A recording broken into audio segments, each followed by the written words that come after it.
नमस्कार दोस्तों, मैं हूं प्रशांत। उदयपुर में आप सभी का स्वागत है। आज हम आपको दिखाने वाले हैं उदयपुर की शान सिटी पैलेस। ये महल इंडिया का दूसरा सबसे बड़ा पैलेस है। इस पैलेस की नींव रखी थी महाराणा प्रताप के पिता महाराजा उदय सिंह जी ने।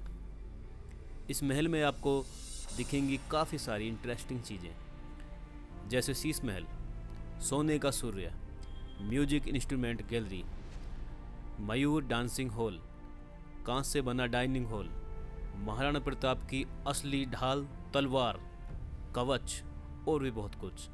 तो आइए हमारे साथ चलते हैं सिटी पैलेस के अंदर और देखते हैं इस खूबसूरत महल को। तो सबसे पहले आपको बता दें, सिटी पैलेस में लगता है एंट्री टिकट, जिसकी वैल्यू अगर आप इंडियन हैं और आपकी एज 18 साल से ज़्यादा है तो आपको 300 रुपये का टिकट लगेगा। अगर आपके साथ कोई बच्चा है और उसकी एज 5 साल से 18 साल के बीच है तो 100 रुपये का टिकट लगेगा। लेकिन अगर आप स्टूडेंट हैं तो आपको केवल 100 रुपीज़ ही पे करने होंगे। इस पैलेस की टाइमिंग की बात करें तो ये सुबह 9:30 से शाम 5 बजे तक खुला रहता है। तो चलिए चलते हैं सिटी पैलेस के अंदर और इस शानदार महल के इतिहास की सारी जानकारी मैं आपको देता हूँ। सामने ये जगह कहलाती है भैरव स्थान। 16 मार्च 1559 यानी 16 मार्च 1559 में राणा उदय सिंह के पोते राणा अमर सिंह का जन्म हुआ था। तब गोस्वामी प्रेमगिरी नाम के एक महात्मा ने राणा से कहा कि आप अपने महल और राजधानी इसी जगह पर बनाइए, और इसके बाद राणा उदय सिंह ने राय आंगन में नवचौकी महल की नींव रखी।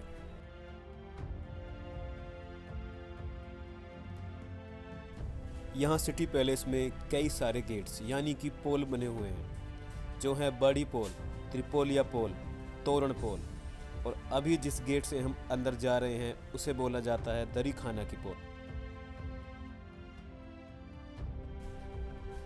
इस गेट से एंटर करते ही आपको मेवाड़ के राजाओं का ऐतिहासिक वंश वृक्ष देखने को मिलता है।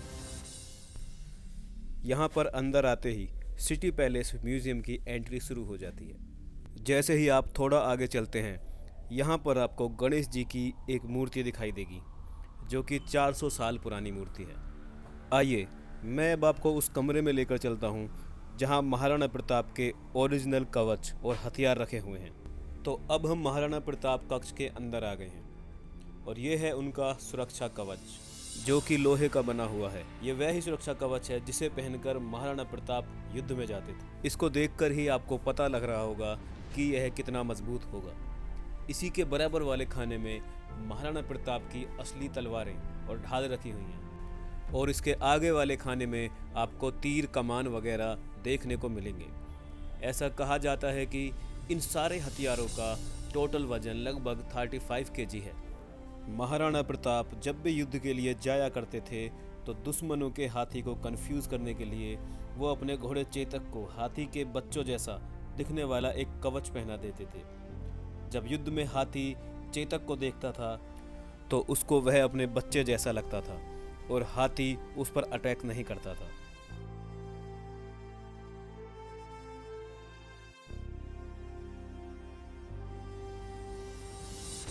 ये मंदिर जो आप देख रहे हैं, यह प्रेमगिरी गोस्वामी जी का मंदिर है, जिनके बारे में मैंने पहले भी आपको बताया था, जो कि एक महात्मा थे और जिनके आशीर्वाद से इस महल पर कभी भी कोई अटैक नहीं हुआ, ऐसा लोग कहते हैं।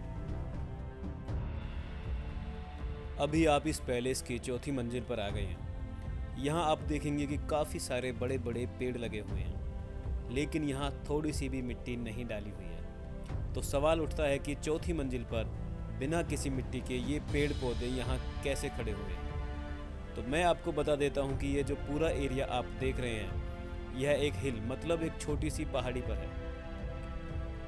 इसी की वजह से पेड़ पौधे यहाँ ग्रो कर पाए हैं। और यहीं इस पहाड़ी पर सामने एक स्विमिंग पूल बना हुआ है, जो राजाओं के नहाने के काम में आता था।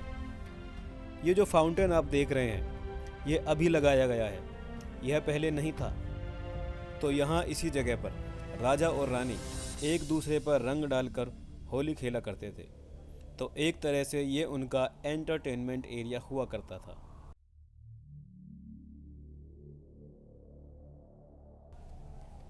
साल 12 दिसंबर 1911 यानी 12 दिसंबर 1911 को जब ब्रिटेन के किंग जॉर्ज फिफ्थ भारत आए तो उन्होंने दिल्ली के ऐतिहासिक इंपीरियल दरबार आयोजित किया और उसमें आदेश दिया गया कि भारत के सभी राजाओं को इसमें आना होगा।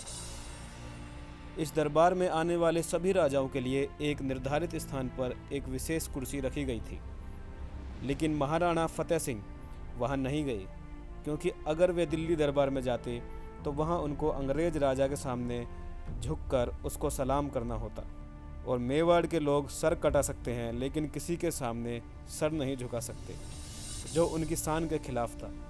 और जब यह बात ब्रिटिश किंग को पता लगी तो वह बहुत प्रभावित हुआ और उसने महाराणा फतेह सिंह जी की बहादुरी पर उनके सम्मान में यह चेयर दिल्ली से मेवाड़ भिजवाई।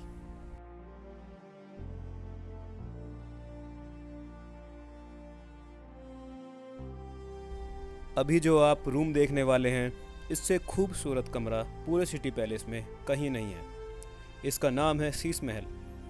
इस कमरे का निर्माण महाराजा करण सिंह जी ने करवाया था। यह पूरा कमरा जो आप देखेंगे ये पूरा कांच का बना हुआ है, जैसे कि इसकी दीवारें, इसका फर्श, इसकी छत सब कुछ कांच की बनी हुई हैं।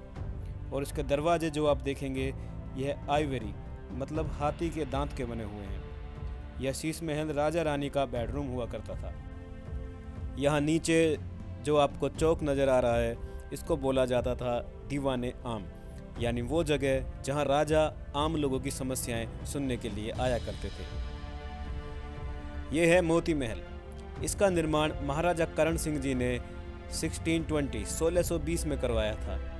होली, दिवाली और अन्य त्योहारों पर दीवाने आम में डांस और तरह तरह के प्रोग्राम का आयोजन करवाया जाता था और यहाँ मोती महल में से रानियाँ डांस के प्रोग्राम को देखा करती थी। यहाँ जो गिलास लगे हुए हैं उनसे रानियाँ बाहर तो देख सकती थीं, लेकिन बाहर वाला कोई भी इंसान रानियों को नहीं देख सकता था। इस जगह पर महाराज शतरंज, चेस खेला करते थे। वहाँ सामने उनकी बैठक हुआ करती थी, जहाँ बैठकर वे हुक्का पिया करते थे। यहाँ पर जितने भी आपको सोफ़े, कारपेट, चेयर, लैंप दिखाई दे रहे हैं ये सभी ज़्यादा पुराने नहीं हैं। ये सभी 1955 के हैं। यहाँ जितने भी राजा रहे हैं वो सभी सूर्यवंशी थे। तो जब बरसात के मौसम में यहाँ सूरज नज़र नहीं आता था तो यहाँ वे इस कमरे में आकर सोने से बने सूर्य देव को नमन किया करते थे। तो अब हम नीचे यहाँ दीवाने खास में आ गए हैं। यहाँ पर राजा अपने मंत्रियों के साथ मीटिंग किया करते थे। साथ ही साथ त्योहारों पर यहाँ नाच गाने के प्रोग्राम्स भी हुआ करते थे। सामने जो खिड़की आपको नज़र आ रही है वहाँ से राजा डांस या जो भी प्रोग्राम यहाँ पर हुआ करता था देखा करते थे। इसको मयूर डांसिंग हॉल भी कहा जाता है।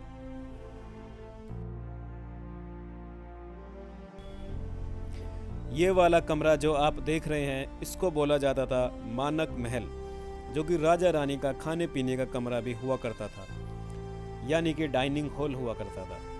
ये सारा रूम बेल्जियम गिलास का बना हुआ है। इस डाइनिंग हॉल को महाराजा करण सिंह जी ने बनवाया था।